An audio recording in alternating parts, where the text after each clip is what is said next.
Good morning and good afternoon, everyone. This is Insaniacs, and I figured I'd make a video explaining how I make the drawings for the animations and the programs I use and what tools I use to make them. I use Adobe Animate CC is the program that I use, and I hand draw all of them inside that program on a XP Pen 22-inch display tablet that I got for, I believe, like $4.80 on Amazon.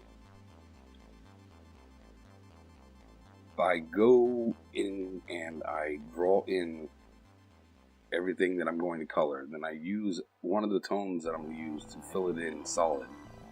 Then I go and use the pencil tool in Animate to basically block off areas so then I can fill in the cell shading that I'm trying to do on whatever the object is. And then when I'm done, I go back and then I double click the pencil tool lines and then delete them so they're not in the drawing anymore.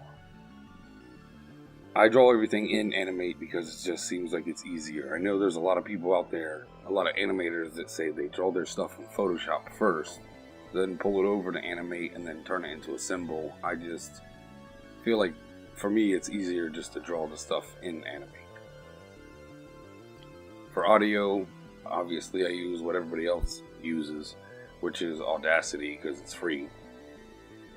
They also have a levelator program that's supposed to level out all your tones, but every time I've tried to use it with the audio that I record, it just seems like it gets way too loud.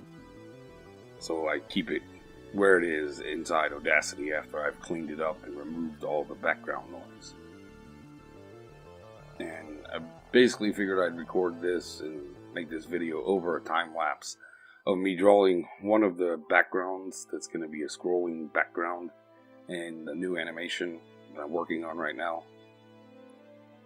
And I learned how to use most of the tools inside Animate by getting a book. There's a book that Adobe puts out. It's actually a series for all their programs, and it's basically the Classroom in a Book series that goes through and tries to get you used to using most of the tools in the program. It's not really like a book for cartoon animations because it doesn't really focus on animation like classic animation, what you would think of when you think Animate. It goes through just to get you used to using all the different tools. So there's a bunch of different projects inside the book. I wish they did make one that was more focused on animation for the program. That would be probably better and cool. I think you'd be able to learn more when your focus would be on actual cartoon animation.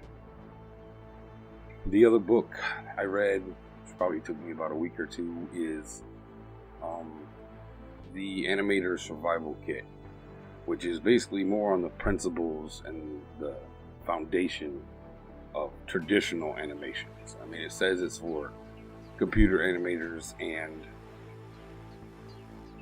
people who are using computer programs to animate and not traditional, but most of the information that's in it is more on a traditional animator, like frame by frame drawings. I mean, it's a cool book. You learn a lot about the history of animation, and it goes through the fundamentals of movement and what should be moving first, what should be going forward, and what should be going back, and different, I think, principles that you wouldn't learn unless you went to school for it or read a book about it. So, I mean, anybody who's thinking about getting into doing any type of animation, it's a good book, and I would suggest read it. And at least it can teach you the fundamentals and the basics. Thanks for watching. Like and share the video with your friends. Subscribe if you're not already, so in the future you get notifications of my uploads as I put them up. Peace.